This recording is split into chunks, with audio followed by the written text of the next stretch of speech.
van a tener una contracción. Tenemos que si son polares, los microtúbulos sí tienen un casquete positivo y uno negativo. Dentro de los filamentos no tienen alguna polaridad en específico y los filamentos de actina sí son, tienen una polaridad. Dentro de sus dimensiones tenemos que los microtúbulos tienen alrededor de 25 nanómetros de diámetro. En el extremo, los filamentos intermedios de 10 a 12 nanómetros de diámetro y los filamentos de actina son los más pequeños, tienen 8 nanómetros de diámetro. Dentro de la distribución, los microtúbulos se encuentran en todas las células eucariotas, los filamentos intermedios solamente en las células animales y los filamentos de actina igual en todas las células eucariotas. Así es como se vería una microscopía con fluorescencia. Si ustedes ven al microscopio una célula y las teñimos con diferentes colorantes, cada una de ellas, por ejemplo, este sería como la misma célula y cuánto está compuesto por filamentos, por microfilamentos, cuántos por cómo se ve una estructura, o ya cuando la veamos al microscopio una célula en específico como tal. Por ejemplo, cuando vieron la del labio, sí, pero eso es una célula vegetal. Si hubiéramos visto un animal y hubiéramos teñido cada uno de los microtúbulos, los filamentos y los filamentos intermedios con diferentes colorantes, nosotros es lo que estuviéramos viendo en el microscopio como tal, ¿sí? Y esta es una confluorescencia donde te tiñe las tres partes y se ve claramente en dónde están ubicadas cada uno de los microfilamentos, microtúbulos y filamentos intermedios. Dentro de las generalidades de los microtúbulos, ¿quién me puede comentar algo? Que tienen, son 13 pares de protofilamentos. Ajá. También son alfa y beta tubulina y tienen 25 milímetros de diámetro. ¿Algo más? Pues que en la parte, o sea, la polaridad más es donde se le agrega la beta tubulina y así es como va creciendo, y en la menos, bueno, y es donde tiene la GTP para que se le siga añadiendo, y en la otra está donde está la menos, que es donde se va despolimerizando de ese lado. De ese lado, exacto. Sí, se encargan del movimiento celular y también van a ser las que van a constituir los centriolos celulares. Son microtúbulos tubulares huecas, son huecos porque por dentro tienen una estructura que van alfa y beta seguido cada una de ellas, y dentro no tiene nada, ¿sí? Son en las células eucariotas, forman parte del uso mitótico, centro de los cilios y los flagelos. Vamos a ir viendo en el uso mitótico en dónde están ubicados cada uno de ellos. Cuando veamos ciclo celular, entonces ya nos vamos a saber en dónde estamos ubicados dentro de los microtúbulos. Tenemos un diámetro externo de 25 nanómetros. Bueno, me sirve, este sí me sirve, pero solo como apuntador. Para cambiarle, no, como apuntador. Tenemos una pared de un grosor de 4 nanómetros. Este sería el grosor como cada una del ancho de la alfa y de la beta tubulina. Y tenemos una pared de proteínas globulares, que son hileras longitudinales y que son los protofilamentos. En alfa, beta, cada una de esta conformación, toda esta hilera se le denomina protofilamentos. Entonces ya tenemos varias características de ellos, ¿no? Son 13 protofilamentos de alfa, beta tubulina en cada uno de los extremos. 13 nos van a formar un diámetro de 25 nanómetros, ¿sí? Pero ¿no se supone que hay algunos que no están huecos? Ahorita los vamos a ver cuáles son. Dentro del uso mitótico de los cilios y los flagelos tienen diferente conformación. Ahorita los vamos a ver cuáles son. Tienen diferente conformación. Hay unos que son 2 aquí adentro. Se me olvida que no cambie. Dentro de los experimentos que se hacen in vitro tenemos a la tubulogénesis, donde, como ya lo comentaron sus compañeras, cuando tenemos de lado una carga negativa sería alfa tubulina, mientras que en el otro extremo, que es positivo, se sitúa la beta tubulina. Nosotros tenemos diferentes fases de nucleación, vaya, cuando nosotros tenemos estas condiciones en vivo y queremos crear microfilamento o queremos que se degrade este microfilamento a diferentes temperaturas, a 37 grados centígrados, por ejemplo, tenemos una fase de iniciación de nucleación donde vamos a tener estos dímeros de alfa y beta tubulina. Después estos dímeros se van a hacer oligómeros, donde se van a ir conformando de más de 2 dímeros, van a ser como una cadenita, alfa y beta va a ser como su conformación normal, donde en el extremo menos siempre vamos a tener alfa y en el extremo más siempre va a estar beta tubulina.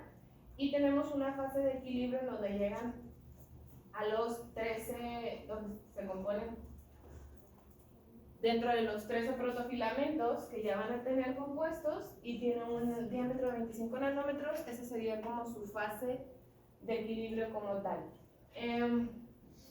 ¿Quién me recuerda de lo que leyeron en el libro cómo es que forman un casquete? ¿En qué lado se forma el casquete como para cubrir? En el que tiene el lado positivo se forma, ya una vez que ya está el filamento compuesto, se va formando y ya hasta ahí se queda como estable, ¿sí? Se forma el casquete para que quede totalmente estable. Dentro del intercambio rotatorio e inestabilidad dinámica, nosotros tenemos aquí la alfa tubulina que tiene GTP y tenemos la beta tubulina que tiene GDP, ¿sí? En este caso el GTP es la manera más estable y es como va a estar estable. Y si tenemos GDP, entonces va a ser una manera inestable que no va a estar completamente formados y entonces la alfa y beta tubulina se pueden ir desprendiendo de cada uno de ellos. Tenemos igual el inestable y el estable completamente con el GTP. Tenemos igual aquí dentro de los extremos cómo se va una baja concentración de tubulina en GTP. ¿Qué le pasa a la célula? Al microtúbulo como tal. En la baja concentración de tubulina con GTP, ¿qué es lo que hace? Va a un decrecimiento, va a una despolimerización.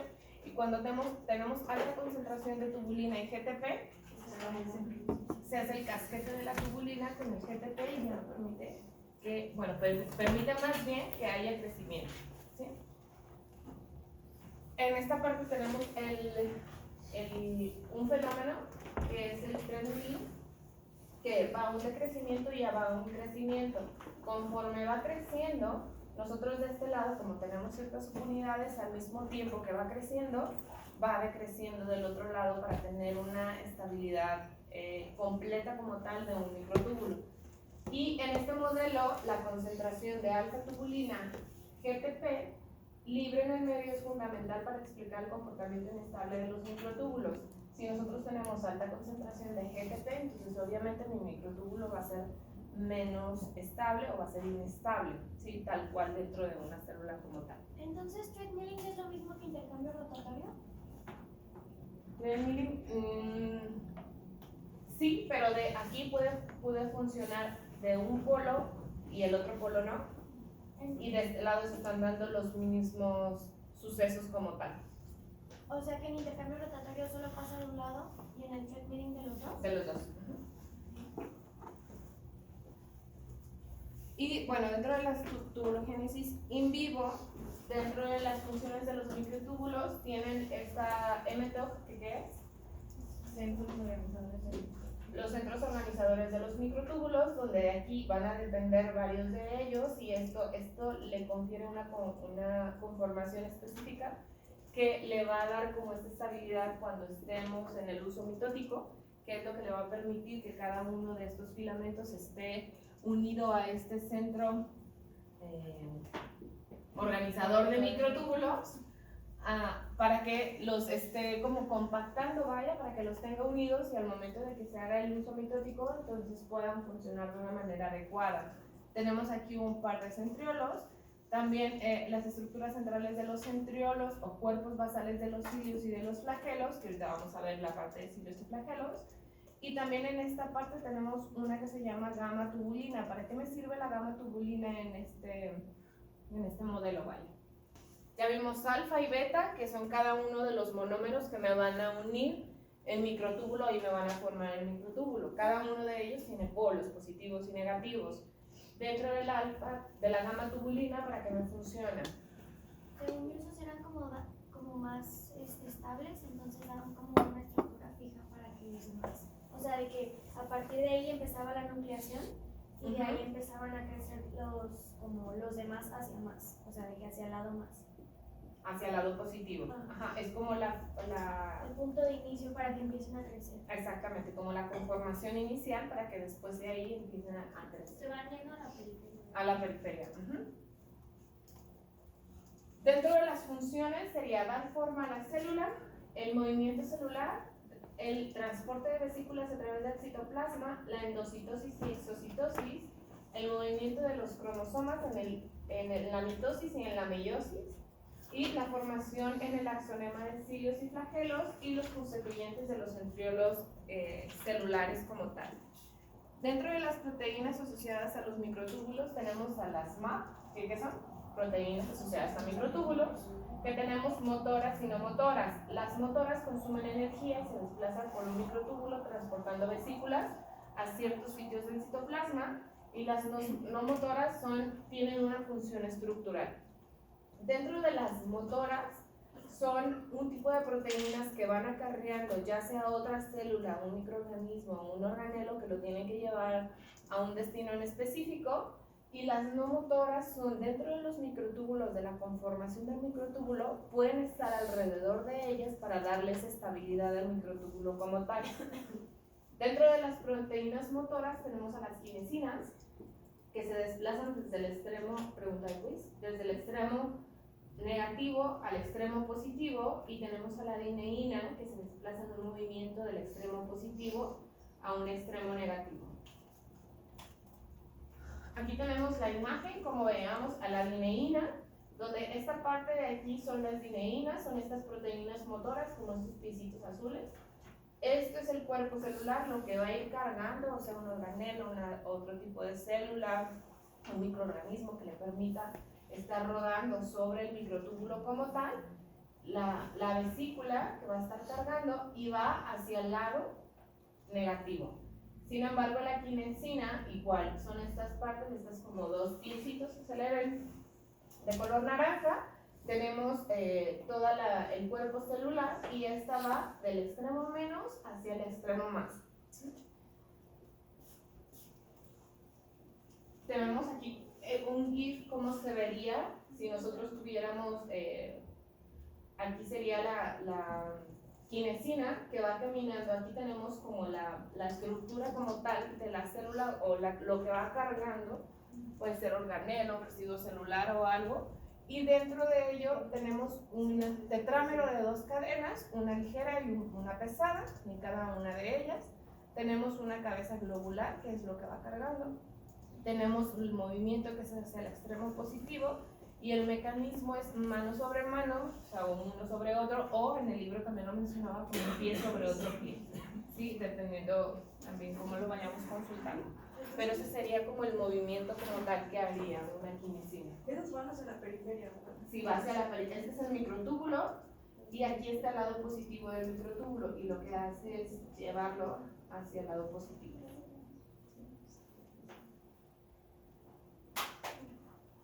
De las proteínas asociadas a los microtúbulos están las que no tienen función motora, que por ejemplo en este caso sería la proteína tau, que se asocia con los microtúbulos de los axones neuronales, y son las que principalmente, cuando hay una afectación o cuando hay una sobreproducción de esta proteína, se llaman taupatías, porque va a haber dentro del microtúbulo, va a estar rodeada como tal de esta proteína en específico, y se van a hacer grómulos,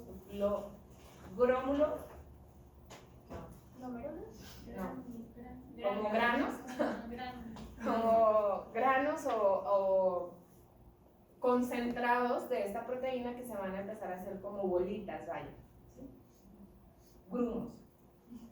Y la taupatía más común es la de las Alzheimer. Nosotros aquí tenemos la neurona como tal, y se van a ir, diferentes estructuras de la neurona, pero dentro de todo el axón se van a ir, dentro de los microtúbulos se van a empezar a unir todas estas proteínas tau. En esta imagen se ve mucho mejor, donde nosotros tenemos diferentes patologías. La primera de las proteínas no motoras sería una proteína tau. Nosotros tenemos el microtúbulo como tal y se van a empezar a unir estas proteínas tau alrededor de los microtúbulos, y en Alzheimer es muy característico ver estos grumos de proteínas que ya no le van a permitir tener una función normal al microtúbulo como tal ni a la neurona como tal, ¿sí? Por eso hay una desmielinización también. Estas se unen dentro de las patologías a las placas neuríticas u ovillos de degeneración neurofibrilar que producen Alzheimer, parálisis supranuclear y demencia frontal temporal por un cúmulo de todas estas proteínas dentro de los microtúbulos de las neuronas. La dineína plasmática, creo que se iba antes de las que no son motoras, pero bueno, lo retomamos. Dentro de la dineína citoplasmática tenemos que nos da el movimiento de los cilios y de los flagelos, que es un agente generador de fuerza para dar un posicionamiento específico a cada una de nuestras moléculas que va cargando, en el uso mitótico, movimiento de cromosomas, y el adaptador que tiene es la dinactina. ¿Qué es la dinactina? ¿O para qué me sirve este adaptador?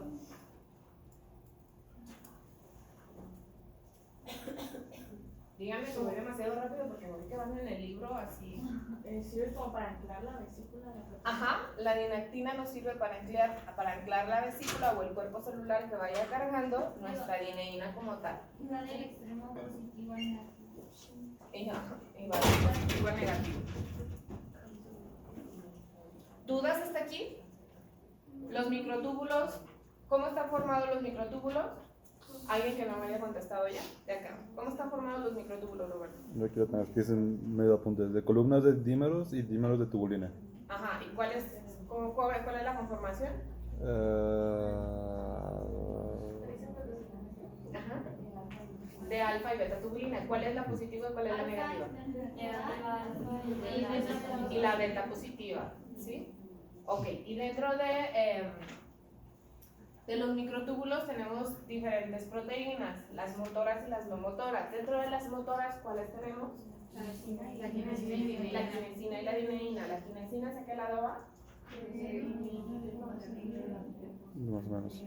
De negativo a positivo, y la dineína de positivo a negativo. La dineína tiene una proteína que le ayuda como a fijar la vesícula. ¿Cómo se llama? Dinactina. ¿Sí? Ok. ¿Y las no motoras cuáles serían? Tau, que es la que va a formar como estos grumos alrededor del microtúbulo. Ok, dentro de, esto es como la manera más sencilla, el alfa y el beta se unen, forman 13 protofilamentos, tienen un lado positivo y un lado negativo, donde están formados, pero hay unas agrupaciones más complejas de los microtúbulos.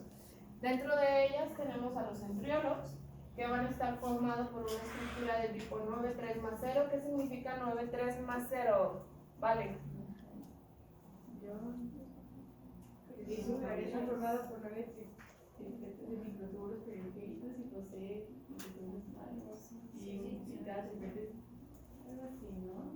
Sí, son motoras, ¿no? Salud. Y que en el centro no hay nada. Son 9 tripletes de microtúbulos. En este caso tenemos una conformación A, que sería un microtúbulo simple, una configuración AB, que sería un doblete. Tenemos dos de 9, vaya, y un triplete que serían 3 de 9 y 0 porque no tienen nada en el centro, ¿sí? Y es como se vería la conformación de los centriolos, donde la proteína anexina es la que va a unir, aquí se ven como unos pequeños filamentos o palitos, donde es esta proteína anexina donde nos va a unir cada uno de estos tripletes para poder generar completamente el centriolo como tal, ¿sí? Dentro de los centriolos tenemos diferentes en el uso mitótico, donde tenemos en las astrósferas el material pericentriolar y 3 tipos de microtúbulos. Nosotros aquí tenemos en la metafase, anafase y profase B, que ya lo veremos mucho más adelante qué pasa en cada una de esas fases, pero lo que nos interesa saber es que aquí en metafase tenemos los microtúbulos polares, los que se van a adherir o los que están en medio, vaya, de toda la célula como tal. Tenemos los microtúbulos cinetocóricos, son los que van a tomar al cromosoma como tal, y una vez que se vaya a hacer la división de la célula van a partir esto en dos. Uno de los microtúbulos cinetocóricos va a estar de este lado y el otro de este lado, y se va a llevar una parte del cromosoma a la célula y la otra se va a llevar la otra parte del cromosoma a la otra célula, a la otra parte de la célula como tal. Tenemos los microtúbulos astrales, que son los que están en la periferia de cada una de las células, que esos se van a, como que van a perder su configuración para que las células se dividen en dos y después se van a reorganizar cuando ya tengamos una célula completa. Tenemos los microtúbulos polares, que son los que le van a permitir como este movimiento a la célula. En la anafase, por ejemplo, ya están divididos los microtúbulos cinetocóricos, cada uno de ellos se va a llevar un extremo del cromosoma a cada una de las células hija, y en la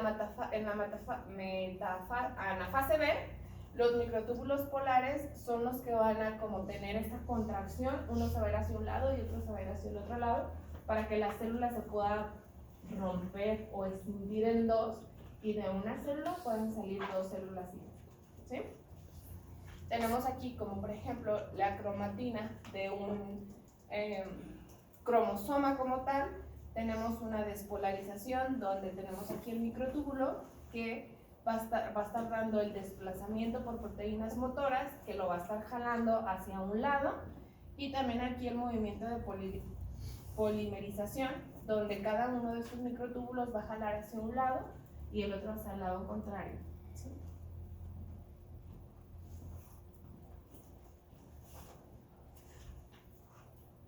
Ese sería como en la metafase, como lo podremos ver. Aquí está como más claro, tenemos los centriolos, tenemos el centrosoma, tenemos los microtúbulos cinetocóricos, que son los que están como en color verde, y son los que se van a unir al cromosoma como tal. Tenemos a los microtúbulos polares, que son los que van a abrir completamente la célula, y los microtúbulos astrales, que son los que están en las orillas de cada una de las células. ¿Duda con esta parte? ¿No?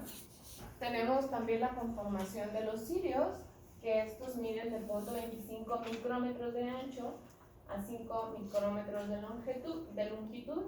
Tenemos dos tipos, de laxonema y de función. Tenemos unos que son móviles, que tienen una configuración 9,2 más 2, y tenemos unos cilios inmóviles que son 9,2 más 0. En esta imagen se ve mucho más clara, donde tenemos a los cilios móviles, donde tenemos una configuración de 9, 1, 2, 3, 4, 5, 6, 7, 8, 9, 9 de un doblete, vaya, o de dos centriolos como tal, y una configuración 0 porque no tienen nada en medio. Y aquí tenemos el cilio móvil, que tenemos una configuración de 9, 2 más 2. Tenemos 9 de cada uno, tenemos el doblete y tenemos 2 en el centro como tal, y esto le va a permitir una configuración que se pueda mover este tipo de cilio en específico, ¿sí? Dentro de los móviles están en el epitelio traqueal, en el bronquial, en las uterinas y el movimiento del moco. Y esto le permite que, por ejemplo, todos los cilios que tengamos en el organismo vayan haciendo diferentes tipos de movimientos para que vayan pasando las sustancias. Por ejemplo, en el movimiento del moco, generalmente todos los cilios que tenemos en la cavidad nasofaringea nos ayudan a esta movilidad del moco. También en el epitelio traqueal y bronquial nos permiten que estemos expulsando o moviendo las flemas hacia un lado en específico, ¿sí? Los inmóviles son, o también se le denominan primarios, son ricos en receptores de un canal en específico, y pueden ser receptores asociados a una proteína G, que estas proteínas G son las que nos van a dar una señalización dentro de la célula. Al cilio le llega un tipo de información en específico, la pasa a la proteína G, y la proteína G desencadena una señal intracelular, ¿sí? Hay receptores también de otra familia, que son HEC, y una tirosina quinasa y policistinas. Tenemos a los cilios móviles, que igual van a estar formados, ya los vimos, por el A y el B, el brazo de dineína y el cuerpo basal corresponde al centriolo y a las raíces ciliares. Dentro de la función de los cilios móviles tenemos que son organelos móviles, o que son similares, como si tuvieran pelitos cada una de las células. Estos cilios son mucho en las bacterias, están alrededor de las bacterias, y con estos cilios le permite la locomoción a la bacteria, que se vaya moviendo.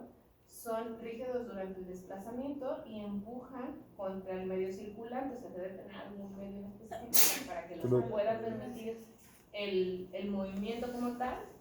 Están en grandes cantidades y están en la superficie de las células eucariotas.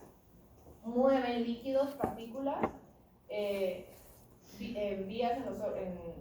diferentes vías al organismo, y generalmente dan 30 batidas por segundo. Entonces se mueven 30 veces por segundo para poder llevar lo que esté alrededor de ellos hacia el extremo de una de las células eucariotas. Son flexibles y tienen un movimiento de recuperación, ¿sí? Que es cuando, por ejemplo, con un látigo, cuando golpea hacia un lado, por inercia se regresa, y es como este mismo movimiento. Porque el que no es de recuperación usa ATP, ¿no? Hay que ver recuperación usa ATP. Tenemos los cilios inmóviles, bueno, estos ya los vimos también.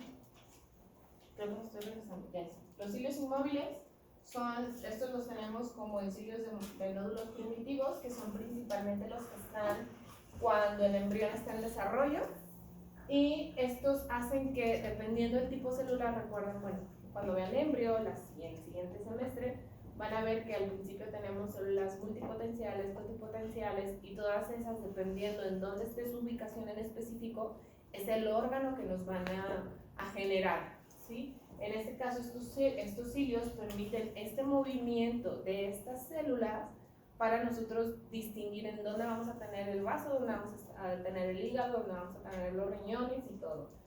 Y hay un movimiento de izquierda a derecha, y el flujo es por contracción intracelular. Y aquí en el libro venía un ejemplo muy específico de cómo es cuando estos cilios fallaban, o cómo había una anormalidad en estos cilios. ¿Qué pasaba? Había una persona con situs inversus. ¿Qué es situs inversus? Cuando los órganos están del lado contrario. ¿Y cuándo se da esta formación? Cuando ellos, bueno, lo que yo entendí es que cuando estás como se Ajá. en En etapa embrionaria. En etapa embrionaria, los cilios lo que hacen es hacer un movimiento como para que el flujo de calcio vaya hacia cierto lado, y esa sea como una indicación de dónde tienen que estar tus órganos. Entonces, que si hay una falla en esa señal, entonces tus órganos crecen del lado incorrecto. Exacto. Y por eso se crea este tipo de situs inversus, donde tenemos los órganos del otro lado completamente. Dentro de los flagelos tenemos que también tienen una función motora. Su configuración es 9,2 más 2 y son fibras densas. Estos, una anormalidad en estos flagelos puede dar astenospermia, y el movimiento es con un golpe eficaz igual, también de recuperación, cómo se va moviendo cada uno de estos flagelos. Y nosotros lo que podemos tener en estas enfermedades sería anomalías estructurales en el axonema de cada uno de estos flagelos de los espermatozoides, y lo que tenemos es que no hay un movimiento adecuado de los espermatozoides, no llegan, cuando va a haber una fecundación, no llega ningún espermatozoide porque tiene un movimiento lento, la calidad es baja del espermatozoide, entonces sí tiene mucho que ver con el flagelo o el movimiento que tenga cada uno de ellos. También tenemos diferentes movimientos, movimiento helicoidal, que una vez que el flagelo penetre a una célula en específico, o más bien la célula como tal, en este caso sería el movimiento del flagelo del espermatozoide, llegue a una parte de una célula donde se quiere insertar, puede ser un movimiento helicoidal, girar en sí mismo, o puede ser un movimiento por delante y detrás, que sería el movimiento de recuperación parecido al del cilio. ¿Qué es la ciliogénesis? Julia, ¿me puedes decir? Es cuando se forman los cilios y es lo que ocurre en los centriolos y luego se van yendo hacia la membrana para ir saliendo. Ajá. Para cómo de una membrana pueden ir saliendo como estas evaginaciones y me estén formando estos cilios y es la multiplicación de los centriolos y migración a la membrana plasmática y que hay una configuración solamente de AB, solamente de dos dobletes y hay una invaginación previa para después hacer como una evaginación dentro de la membrana plasmática. ¿Sí? Yo tengo una pregunta. Había leído, es que no me acuerdo perfectamente, pero creo que los cilios en realidad iban hacia la membrana, pero venían de otro orgánulo, ¿se dice? ¿Cuál era ese orgánulo? Tenemos, dependiendo los que se vayan a formar, los tipos de, o la conformación que vaya a tener, pero generalmente es de la membrana, donde esté, y es del retículo plasmático, creo, si mal no recuerdo, donde se van a regenerar estos cilios hacia la membrana celular como tal. Tenemos diferentes patologías asociadas a cilios. Caitlin, ¿me puedes decir alguna, por favor? ¿No? ¿Yo? Mauricio, sí, ya no se va aprendiendo los dos hermanos y apenas no se va aprendiendo. A ver, aquí dice disquenicia ciliar primaria. Ajá, pero ¿qué a qué se refiere? Es una enfermedad genética que se origina por alteraciones en la estructura del axonema de cilios y flagelos. Y puede provocar bronquitis, sinusitis crónica, otitis e infertilidad. Y otro de los que tenemos es el riñón poliquístico. ¿Quién me puede describir un poco de esta patología en específico?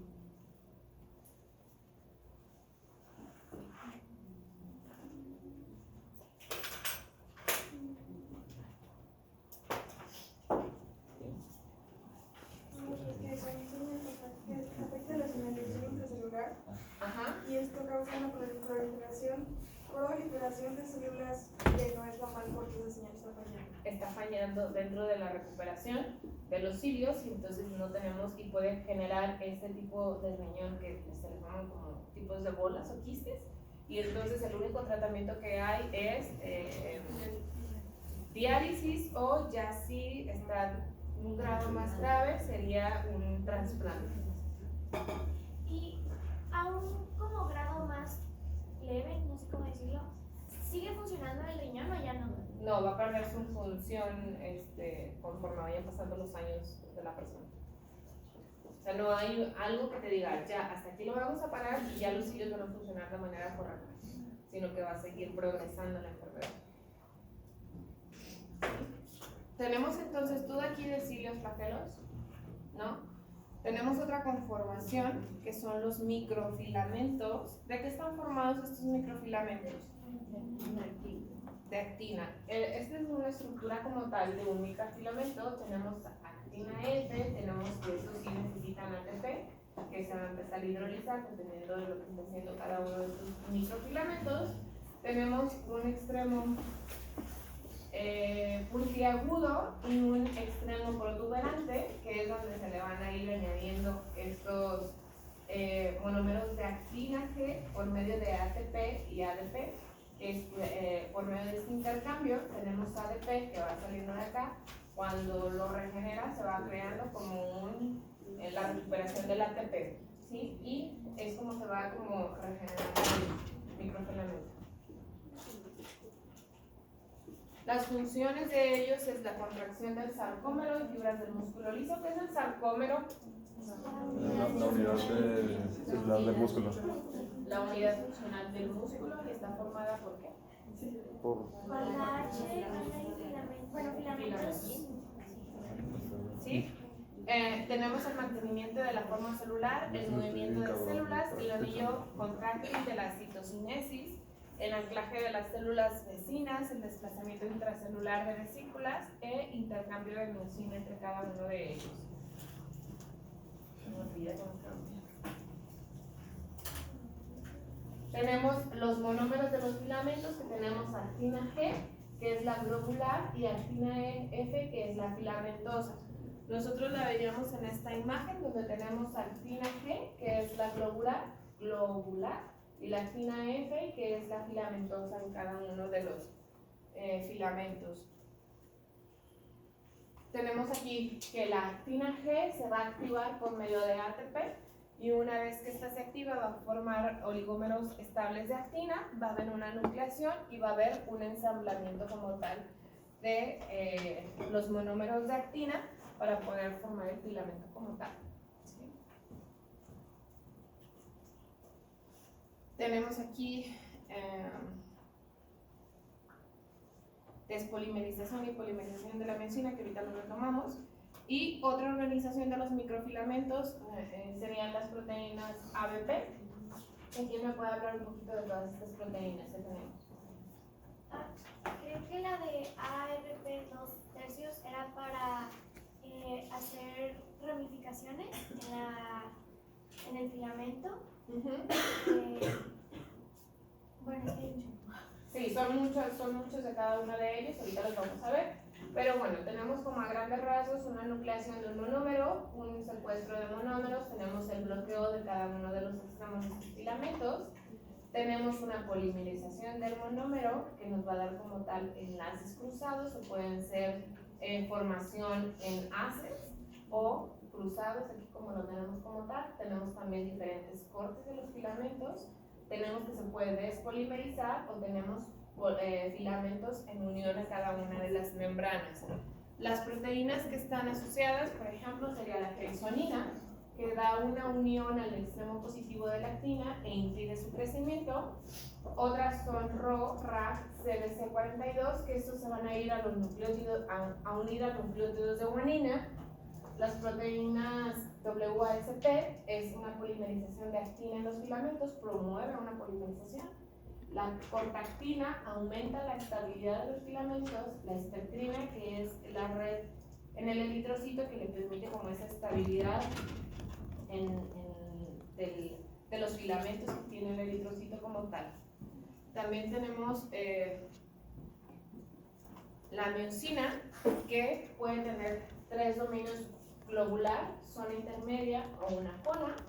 Aquí nosotros tenemos, por ejemplo, uno de actina y uno de miosina como tal. Tenemos una cabeza globular que tiene una ATPasa, tiene interacción con la actina como tal, como lo podemos ver aquí, entre la miosina y la actina. Tiene una propiedad motora para desplazar, funciona en la contracción muscular y en el transporte.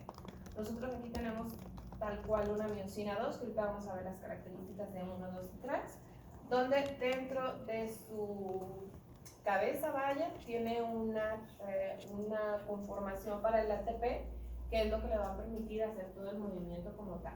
¿Sí? Dentro de las moléculas de miosina tenemos su característica como tal, como ya lo hemos visto hace un ratito, que tiene una cabeza, un cuello y una cola como tal. Dentro de la miosina 1, cada una de las moléculas interacciona con el filamento y solamente tiene una cadena.